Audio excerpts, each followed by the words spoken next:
I'd like to thank the Oregon delegation for their terrific support in securing a beautiful tree to display in our nation's capital.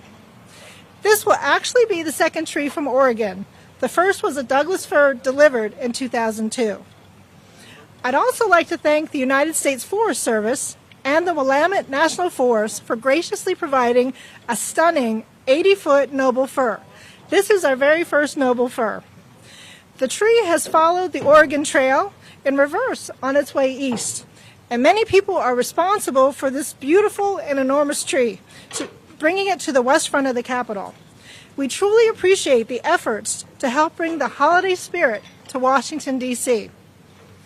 Today, once the tree is unbound, a crane will lift it from the trailer and set it on the west front. Our Capitol grounds and Arboretum team will spend the next several days decorating the tree with LED lights and hanging thousands of ornaments handcrafted from Oregon communities. Lighting the Capitol Christmas tree on the west front lawn has been a tradition since 1964. I hope you will join this time-honored tradition with Speaker Paul Ryan and members of the Oregon Congressional Delegation and me on December 5th at 5 p.m. The gates of the ceremony will be right here at the Garfield and Peace Circles. They'll open to the public at 4 p.m. No tickets are required, and all are welcome.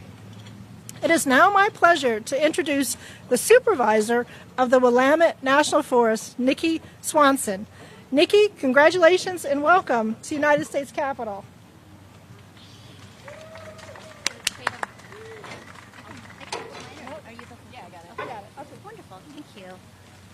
Good morning, everyone. It seems so very fitting today that we have rain, because in Oregon we have lots of rain and it produces amazing and beautiful Christmas trees like the one that you see here behind us. This is a noble fir. It's the first time we've ever had a noble fir as a Capitol Christmas tree, and the Willamette National Forest and all the people of Oregon are so happy and honored to provide this gift to the people of the United States of America. I'd like to thank all of the Oregonians who helped with this. We needed this tree, we needed 80 companion trees, and we needed 10,000 ornaments, which is an awful lot of ornaments. All of the people of Oregon stepped up to help make these ornaments. They're all handcrafted. You'll see them on display on December 5th. Everyone from kindergartners to senior citizens helped with the project. We also had a huge number of sponsors, over 60, that helped with this project, and it would not have been possible without them. So on behalf of all of Oregon, thank you very much for allowing us to provide this honor, and Merry Christmas.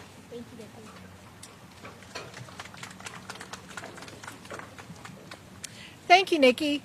I know you all have many questions about how the tree was selected and how it was harvested, so I'd like to invite Jim Kaufman, our Director of Capitol Grounds and Arboretum, to the podium. Jim?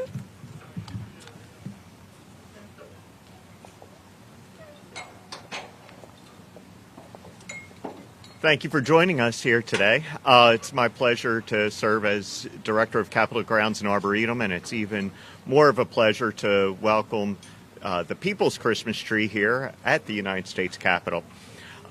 This year, it's a real pleasure to see the amount of talent that people have that make this possible. So we have, not only is it the Capitol building behind the tree right now, but there's a lot of very good people that work tirelessly to make this all happen.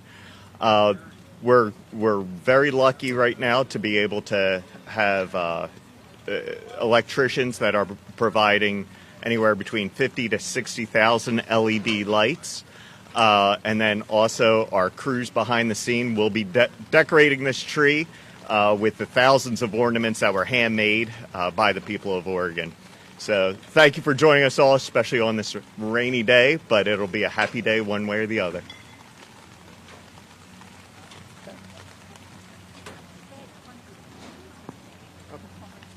Sure. I'm happy to answer any questions here. Nikki and I will be sticking around for a little bit to answer any questions that you may have in regards to the tree or the process behind it or the people behind it. No questions. There we go. Yes, sir.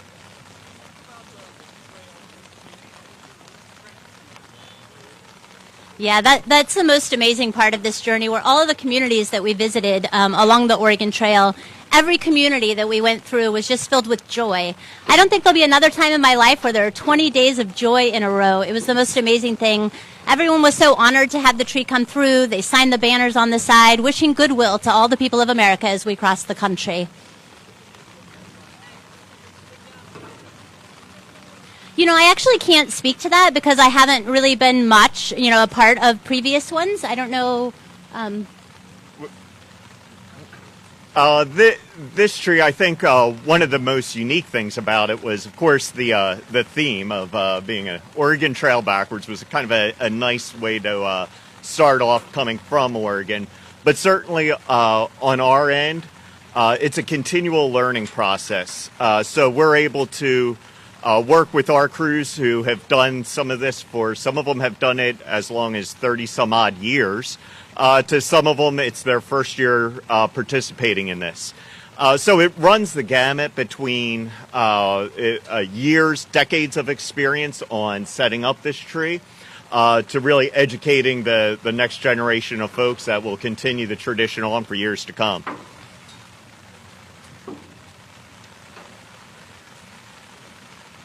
Okay. All good?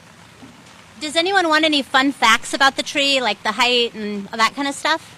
Does anybody care? All right, we have people who care. Perfect. So again, it's the first time it was a noble fir.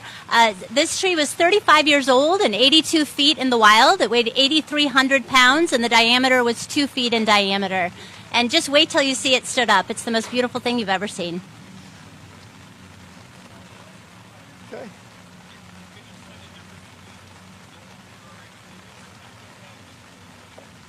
Do you want to take that one or do you want me to? Oh, why don't you take it? Okay. So there's a variety of traditional Christmas tree types that folks generally use. Noble fir is one of them. Also Doug fir. We've had previous ones here at the Capitol that are spruce, grand fir, just a variety of trees. The wonderful and beautiful thing about the noble fir is its branching. It has the most beautifully symmetrical branching and a beautiful blue-green color. And so it'll just look amazing with all of those ornaments on it. You'll be able to see all the ornaments and the lights, and it will be the perfect Christmas tree.